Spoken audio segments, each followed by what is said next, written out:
I had a little nut tree, nothing would it bear, but a silver nutmeg and a golden pear. The King of Spain's daughter came to visit me, and all for the sake of my little nut tree. I don't think it is a nut tree, Toby. Oh? It's a beech tree. Oh? I'd rather have an apple tree. I'm very fond of apples. Why not? Why not what? Why not cast a spell to turn it into an apple tree? Oh, could you do that? Great magicians can do anything they want. Well, most things. I could try and find a spell to turn it into an apple tree. Oh, well, what are we waiting for? Come on. Just think, an apple tree of our own. Oh, we could pick the apples whenever we wanted. Yes, and I do love apples.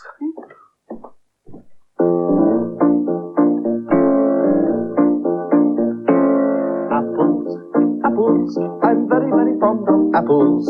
Apples to munch, apples to crunch, apples for breakfast, apples for lunch, apples, red or green will do. 'Cause I'm very, very, very, very, very, very, very, very fond of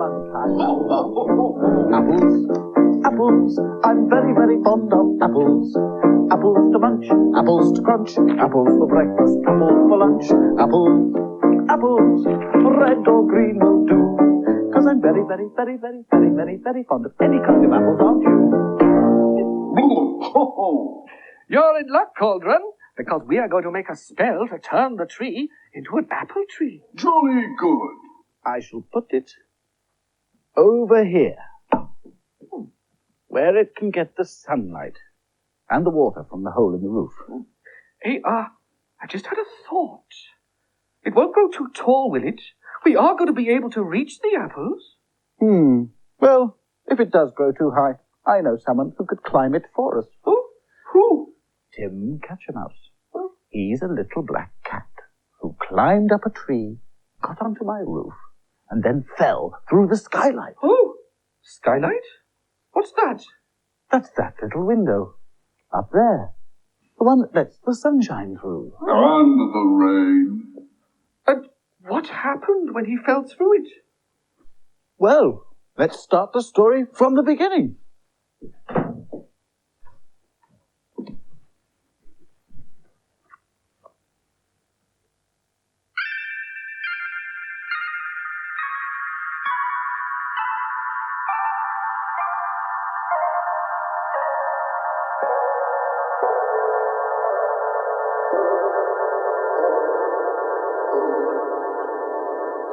Timothy Catch-a-Mouse is a little black cat. Timothy Catch-a-Mouse is a very long name for a little cat, so everyone calls him Tim. Tim lives in a hole under the steps of the magician's house. His mother's name is Peggotty, but everyone calls her Pegs. One day, Pegs was going out. "You can play in the garden while I'm away," she said.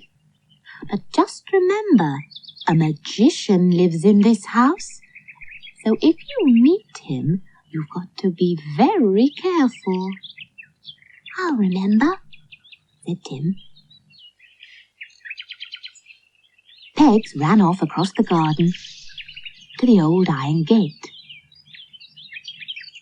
She crept under the gate and out into Puddle Lane. Tim had a sister called Tessa. Tessa was fast asleep, so Tim jumped on her to wake her up. But Tessa only said, "Go away," and went back to sleep again. So Tim went out into the garden. It was much more interesting in the garden. There were all kinds of holes and bushes. and there was a big tree growing near the old house. Tim ran across to the tree and began to climb. He climbed right to the very top. When he looked down, he saw that he was very close to the roof of the old house. There was a window in the roof, and it was open. Tim jumped down onto the roof and ran up to the window. He looked down into the room below. The magician was down there, sitting in his chair, fast asleep. Tim leaned over to have a good look, but his foot slipped, and he fell in. He landed right on the magician's knee. Tim was very frightened and dug in his claws and held on. The magician woke up with a yell of pain. "Ouch! Where on earth did you come from?" he said. "I fell in," said Tim. "Then you'd better fall out again," the magician said. "Take your claws out of my knee and go away." Tim pulled out his claws. "Go away!" Tim looked up at the window. "I can't go away," he said. "I can't get up there by myself." "We'll soon see about that. 1, 2, 3, and you're back in the tree."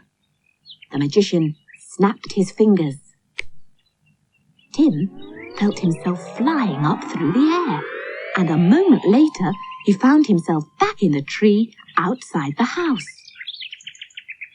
Tim climbed down the tree as fast as he could. He just got to the bottom when he saw Pegs. She was coming home. Tim ran to meet her.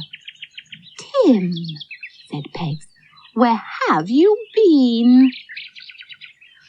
"I've been to see the magician," said Tim. "It was very frightening." "I expect it was," said Pegs. "But you'll be very careful. Magicians work magic."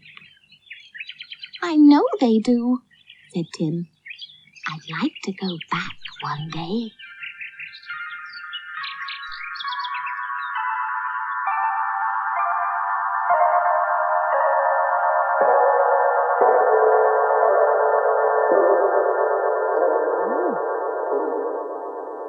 And did Tim come back? Yes, and his sister Tessa came too. But that's another story. Shall we look in the storybook? Oh, yes. Pencils and paper, pen and ink. Before you can blink. Now let's see.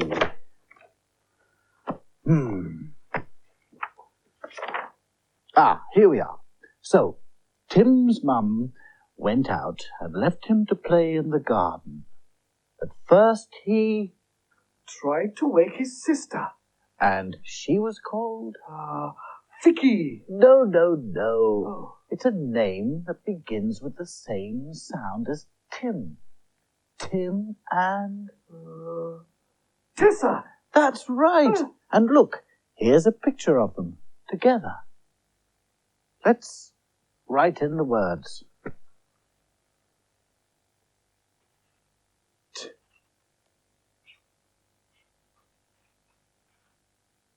Tim and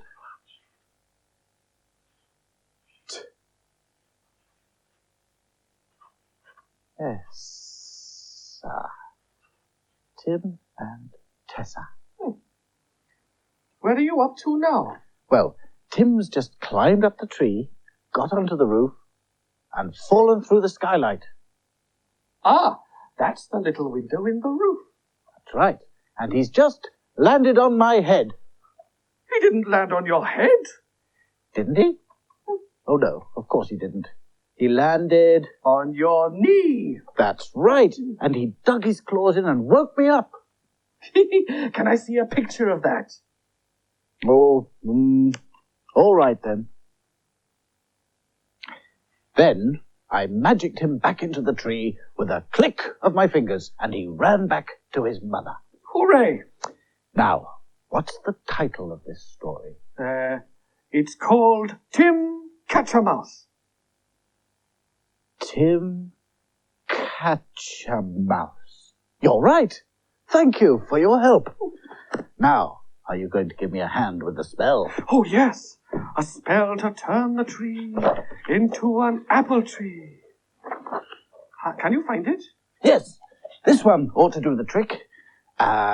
First, we need a color. I expect we'll need red for red apple. Or maybe green for green apple. Which do you prefer? I like red. A ring. A red ring. A red rubber ring. Are we going swimming? Don't be silly, Cauldron. Now, we need something that begins with the same sound as tree.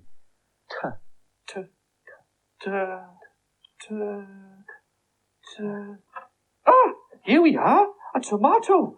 That begins with the same sound. Tree. Tomato. Jolly good. Yes, and I'm sure it's very tasty as well. Drop it in here. Well, now, we are doing well, aren't we? All we need now is the magic tune, and... Oh, no, I've forgotten it again. I think you'll find it goes like this. Pom, pom, pom, Pom, pom, pom. Thank you, Cauldron. That's it. Oh, piano. Thank you. Now, all together. 1, 2. Pom, pom, pom, pom, pom. Good. Now, the magic clap.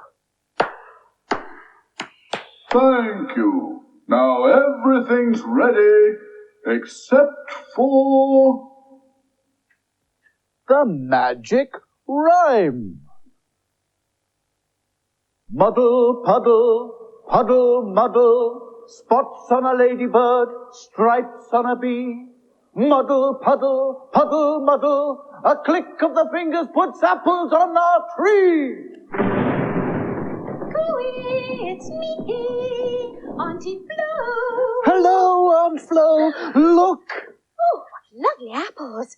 Didn't know this was an apple tree. It wasn't. We made it into an apple tree by casting a spell. Do you think I could have some to make Yes, apple yes, of pies? course. Now, Toby, listen. How are we going to get the apples off the tree? Oh, could we make a magic spell? Oh, I expect we'll have to. But if the apples all fell off, then they'd all get bruised, wouldn't they? Perhaps we could catch them before they hit the floor. But there's so many, we haven't got enough hands. These are lovely apples. I'm sure they'll make wonderful pies. What apples? These. Where did you get those? From the tree, of course. But you can't do magic. You don't know any spells, do you? What are you talking about? I picked them from the tree. Well, I must be off to do my baking. I'll bake you an apple pie. Oh, Toodaloo. Thanks for these. Goodbye, Aunt Flo. Oh, she got them from the tree. We were thinking of a spell to get them off the tree, and she picked them.